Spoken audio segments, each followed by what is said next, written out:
Good afternoon. As Christy said, I'm Danelle Wells. I'm the Family Consumer Science Educator for Carter County.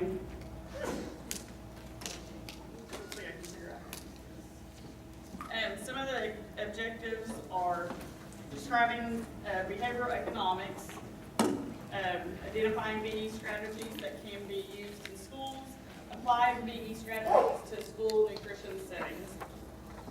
The purpose to decrease risk of childhood obesity by improving students' fruit and vegetable choices in school environments without increasing the cost for implementing radical changes.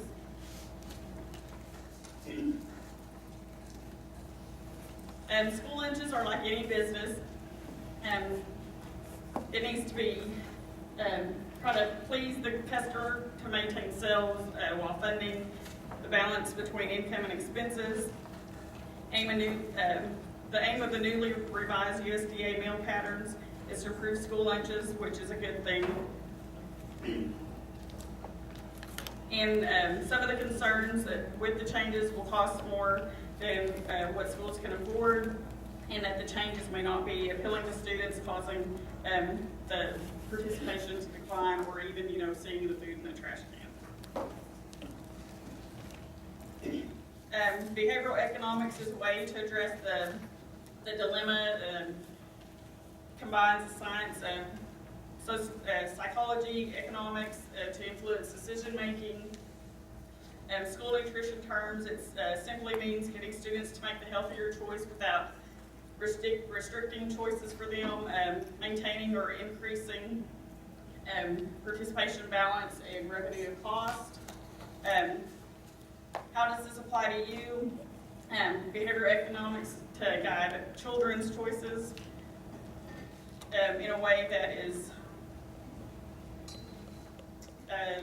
more, not really, you're pushing them to make those choices so they can enjoy and are unaware of the mechanisms, but the effect enough to help them make healthier choices. There are two ways to influence the behavior. There's through restricting choices or designing the environment so that we are nudging them to make the better choices. We don't want to improve school lunches by making students take healthier items. When healthy foods are forced upon them, children will resist because it's more like a dislike, not only the heavy-handed approach, but also the food associated with the heavy-handed. Hopefully we can improve school lunches by nudging students to make the right choices on their own.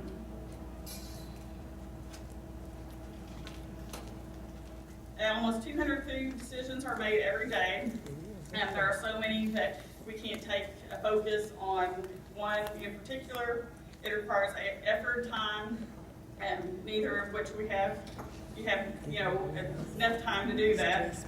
Given the highly numbered, most food choices are mindless, meaning that they are automatic, stress, distracting, leads us to the hot state. How would you describe the students when they come into your lunchroom to make food choices? Distracted by their friends, they're hungry, time pressure, academics, pressure. They want food that are convenient, they want tasteful food. They're in a hot state, decision makers. The smart lunchroom will use hot state thinking to lead them into hopefully better choices.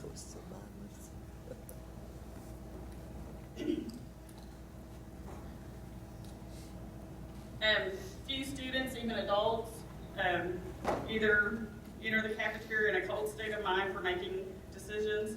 The goal is getting students to make healthier food choices. It's to use their hot state for decisions making to nudge them towards the healthier choice by making them more appealing, more convenient, and more acceptable.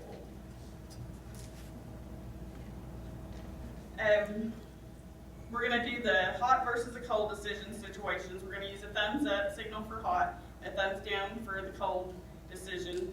And I'm going to read some situations and you're going to tell me if it's a hot or a cold.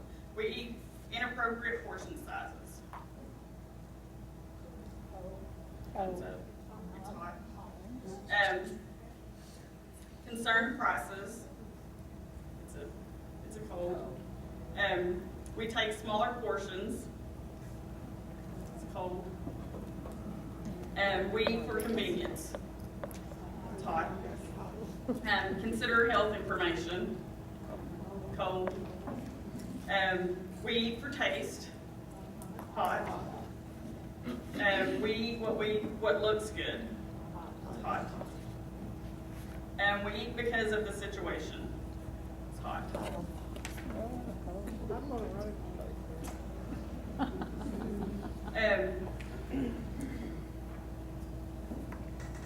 Decisions are made.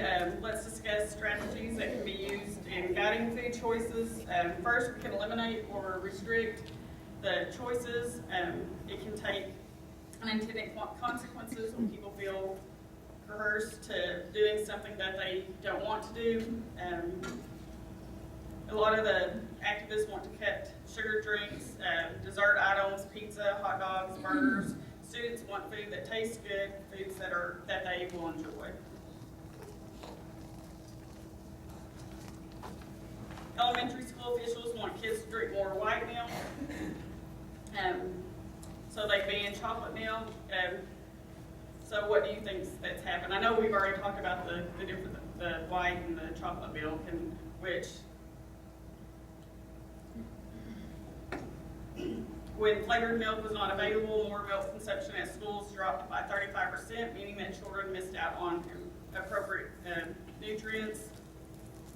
Rather than restricting choices, you can use choice architecture, to present the available options to lead people to make particular choices. When people feel that they can freely make decisions, they take ownership, they enjoy the outcome.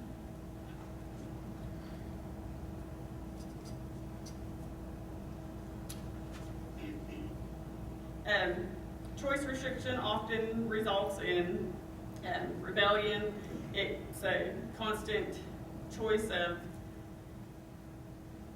architect nudging people towards a choice about what they feel, ownership, and good.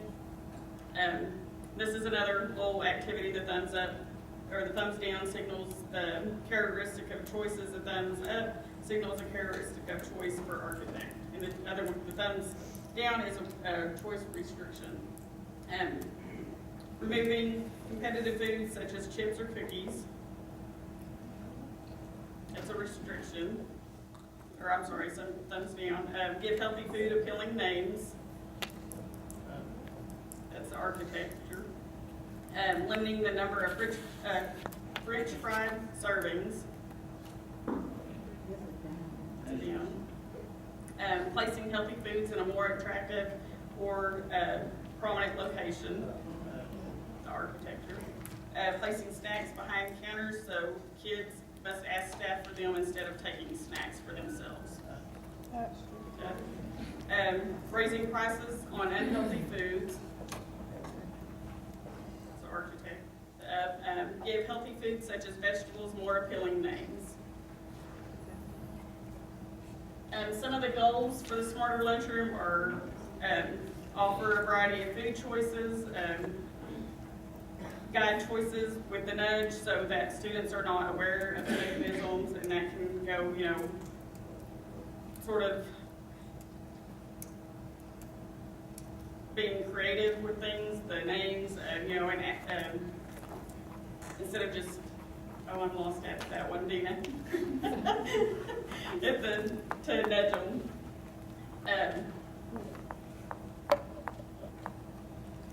Or you could say, would you like to try something, and ask them, things like that, instead of just putting it on their plate.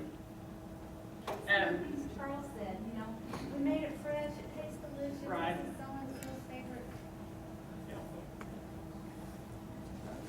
Hopefully you can say, we tried this with some of your classmates, and they said, we need to serve this, so we're serving it.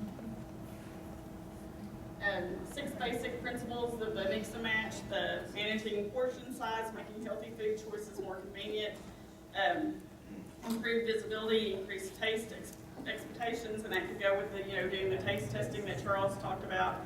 and utilizing suggestive sellings and set smart pricing strategies. Managing portion controls, large portions, eating more, serve larger portions of the healthier foods, the smaller portions, eating less, serve smaller portions of the less healthy foods.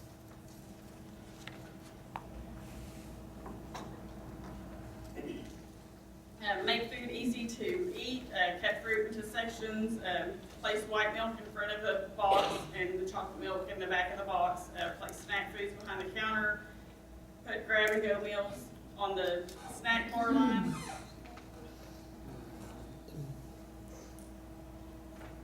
Make healthy food easy to spot, place fruit in a decorative bowl or basket, display fruit on all lunch lines, move the salad bar in front and in the center instead of having it along the side of the wall. Place healthier entrees first when they come through the line. Place cut up fruits and salads in clear portion cups. And this is just a setup of how you could have it instead of the salad bar on the back over here, put it out in the center where it's more noticeable.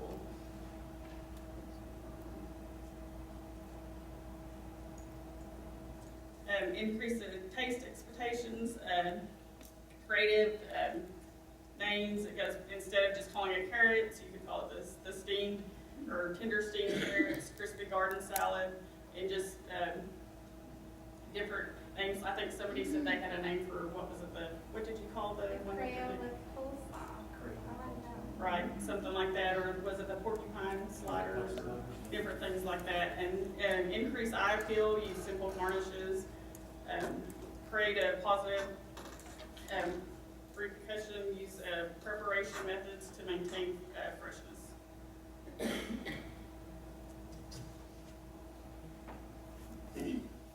Some things, what to say, which hopefully you'll use them tomorrow. And we're gonna just, instead of, would you like some salad with your pizza?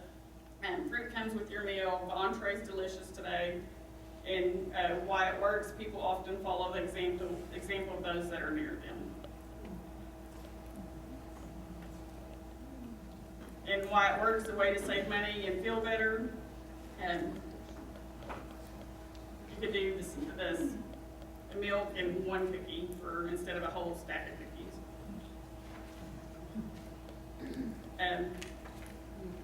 When serving a vegetable without choice, only 35% of the students ate the vegetables. When offered a choice between two vegetables, 22% more students ate the vegetables.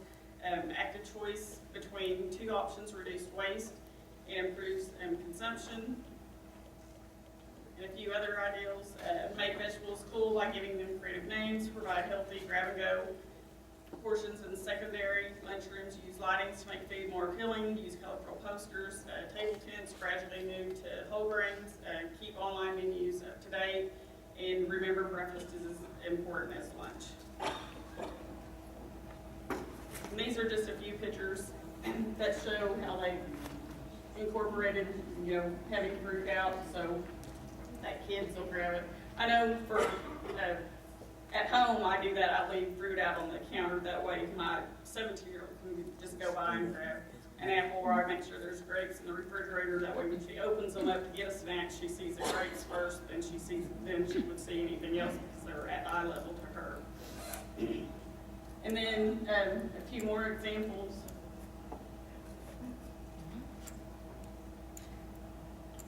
And some healthy grab-and-go snacks. Have the pre-made package grab-and-go meals ready at checkout counters for students to grab for a healthy after-school snack.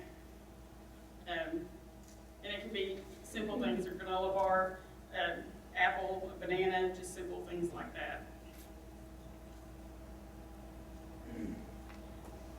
This is just a layout of a lunchroom, putting fruit in a fruit bowl for attractive stands, which I have an example of one stand, and I'll get to the stand in just a minute, how you could possibly end up one later. You can put them in stainless steel pans, more than and that'll double the fruit sales. The health department requires that fresh fruit be wrapped, and that's okay too. Decorative containers will draw customers' attention to the display. Mixing several varieties of food will offer maximum choice for students. Moving the chocolate milk behind the plane leads students to buy more plain milk. Cafeteria workers ask each student, do you want a salad? Salad sales will increase by a third. Keeping ice cream in a freezer with a closed top reduce the percent of students choosing ice cream from 30 to 14%.